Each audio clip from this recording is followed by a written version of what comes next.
អើយទឹកហូរហូរមិនចេញដាច់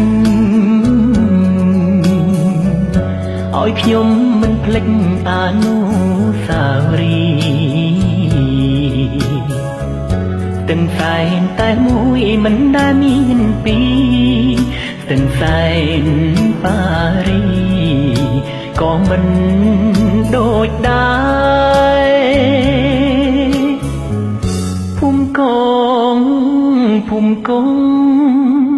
និងភ្នំសន្ទុកជំរកជង្រុកវាស្រូវវាស្រែស្ទឹងសែនហូរកាត់រាល់រដូវខែដីចំការស្រែ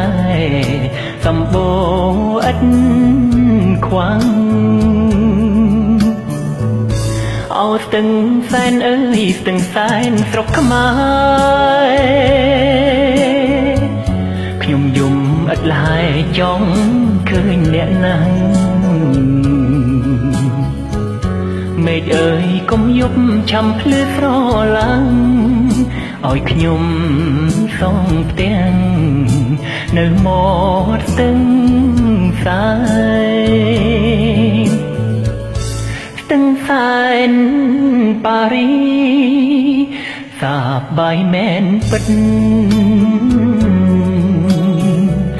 តែពុំដូចចិត្តដែលខ្ញុំប្រាថ្នាខ្ញុំចង់រួមរូឲ្យស្គាល់ភេត្រាមាត់ស្ទឹងស្នេហា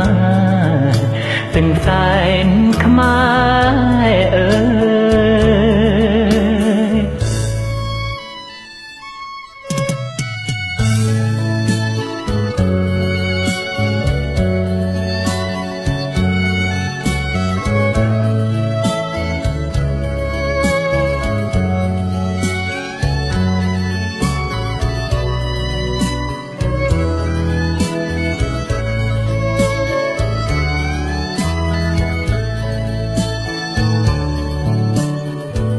អូស្ទឹងសែនអើយអ្នកហូរឥតឈប់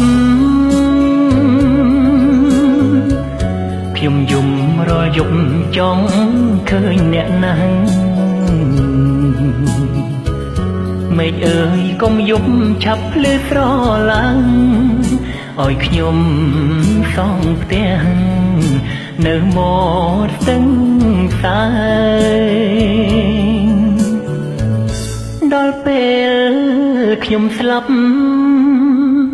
សូមយកទៅកប់ឲ្យคล้ายជាសពនៅមាត់ស្ទឹង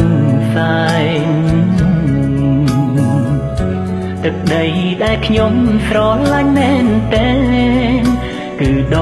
ងស្ទឹងសែនដ៏សុខសាន្តអើយទឹកដីដែលខ្ញុំស្រឡាញ់មែនតែនគឺដងស្ទឹងសែនដ៏សុខសាន្ត